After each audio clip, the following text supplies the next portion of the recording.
देखिए विनय भाई, सबसे पहले तो आपका और आपके चैनल का बहुत बहुत शुक्रिया जो आप यहाँ तशरीफ़ लाए और आपने इतना इम्पोर्टेंट वक्त दिया। और इस आज के उद्घाटन को जो आपने कवरेज दी, दिल्ली प्रदेश का जो ऑफिस बनाया गया है आज, उसमें सभी तरह के लोग, सभी ब्रादर के लोग यहाँ पर इकट्ठे हुए। इनफैक्ट अलग अलग संगठन के लोग भी यहाँ पर आए। यहाँ का मकसद था गोविंदपुरी में ऑफिस बनाने का, सिर्फ एक ही मकसद था, क्योंकि ये सिलम एरिया और पसमादा एरिया सबसे ज़्यादा गोविंदपुरी, कालकाजी, ओखला, संगम बिहार, तुगलकाबाद, जाकिर नगर, जामिया, बटला हाउस, ये सारा पसमादा से भरा हुआ है। इसीलिए ये ऑफिस का जो स्पेस चुना गया, ये सिर्फ और सिर्फ पसमादा कि जो लोग हैं उनकी सहूलियत के हिसाब से चुना गया। देखिए, मैं आपको बता दूं विनय जी कि मेरा नाम मोहम्मद नफीस मंसूरी है और मैं पसमादा मुस्लिम महाज का राष्ट्रीय उपाध्यक्ष हूँ, प्लस अभी दिल्ली प्रदेश प्रभारी की जिम्मेदारी भी मेरे पास ही दी गई है। मैं शुक्रिया अदा करूँगा हमारे राष्ट्रीय अध्यक्ष जनाब परवेज़ हनीफ साहब का, जनाब यूनुस साहब का जो CEO हैं हमारे, और जनाब सारेक अदीब अंसारी साहब जिन्होंने मुझे ये जिम्मेदारी दी। बात यूथ को आगे आना पड़ेगा, कोई भी काम होगा यूथ को आगे आना पड़ेगा। बिना यूथ को आगे आए हुए कोई काम नहीं हो सकता। दिल्ली क्यों चुना, दिल्ली लेट क्यों चुना, दिल्ली में और भी संगठन काम कर रहे थे, क्या कर रहे थे, किस तरह से कर रहे थे, अभी तक दिखा नहीं। 1947 से आज तक कभी किसी ने पसमादा की बात नहीं करी।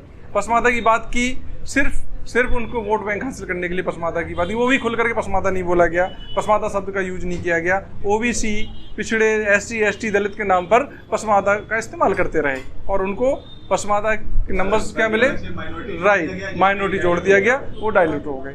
तो इसीलिए पसमादा को कभी उनका हक और हुकूक नहीं मिले हैं। हमारे यहाँ दिल्ली प्रदेश क्या, पूरे इंडिया में, हिंदुस्तान, हमारे 15 स्टेट्स में हमारा ऑलरेडी संगठन कार्य कर रहा है। पूरी तरह से संगठन की कार्यकारिणी गठित हो चुकी है, दिल्ली प्रदेश की भी गठित हो चुकी है। अब आपके चार स्टेट में ये चौथा स्टेट है जहां हमने अपना ऑफिस मुस्तकिल पसमादा मुस्लिम महाज के लिए खोला है। डेवलपमेंट्स के लिए, पर्सनल डेवलपमेंट्स हो या प्रोफेशनल डेवलपमेंट हो, किसी भी डेवलपमेंट को जब आप लेंगे या किसी भी डेवलपमेंट की बात करेंगे तो सबसे पहले आता है आपका एजुकेशन। एजुकेशन के मामले में पसमादा सबसे पिछड़ा हुआ है, सबसे पीछे है। सबसे पहले फोकस हमारा एजुकेशन पे होना चाहिए। एजुकेशन पे हम लोग फोकस करेंगे।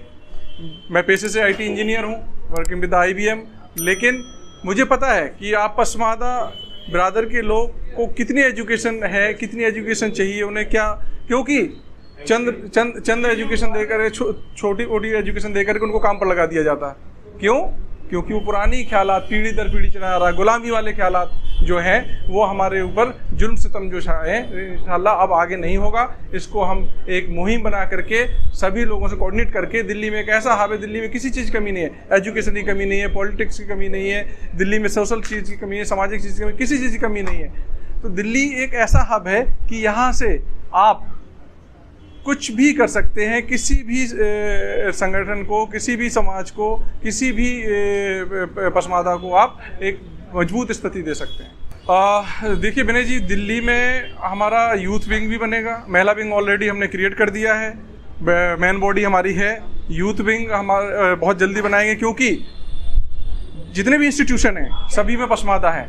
फ़र्क क्या है कि लोग जो उनके सरनेम हैं वो लिख नहीं पाते हैं, ना उनको कभी पसमादा का हिस्सेदारी मिली है। सिर्फ OBC के नाम पर जो हिस्सेदारी मिली है वो सवर्ण को जाती है या किसी और को जाती है। OBC में बहुत सारी कास्ट हैं, आपको पता है, बहुत सारी कास्ट मिला करके OBC में कितना 27% है। 27% में अगर हम देखेंगे, जबकि मुस्लिम OBC में सबसे ज़्यादा हैं, और उन मुस्लिमों में पसमादा 88% आपका पसमादा आता है। पसमादा को कितना मिलता है?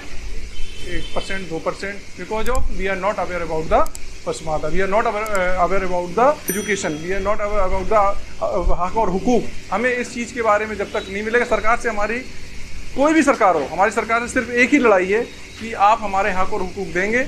जब तक नहीं देंगे तब तक हम इस तरह से अपनी आवाज़ उठाते रहेंगे। हमारा यूथ विंग भी आवाज़ उठाएगा, हमारा यूथ विंग भी बनेगा, हमारा महिला विंग भी बनेगा, हमारे जो कॉरपोरेट सेक्टर हैं उनमें भी हमारी विंग्स बनेगी।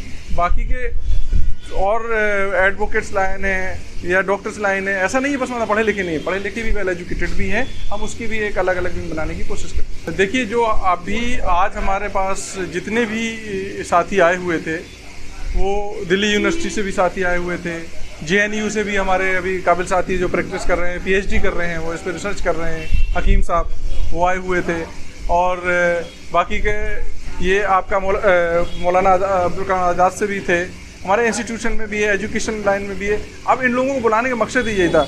आज हमारे इस ऑफिस में सभी प्रकार का बुद्धिजीवी, educated, businessman, in fact social activist और आपका राजनीतिक सभी तरह के लोग थे। उन सब लोगों से आज तो सिर्फ एक ऑफिस का उद्घाटन था। अब हम हर हफ्ते हम मीटिंग करेंगे, हर हफ्ते हम एक नए विषय पे चर्चा करेंगे, हर हफ्ते हम एक कॉलेज में जा कर के मतलब एक योजना बनाएंगे मंथली कि हम कॉलेज में किस तरह से बात करेंगे हमारे पसमादा के लिए। कितने साथी हमारे पसमादा में हैं, बहुत सारे लोग जो हैं सरनेम नहीं लिखते तो हमें पता नहीं चलता कि ये पसमादा है या नहीं है, या जो हैं वो बताना नहीं चाहते।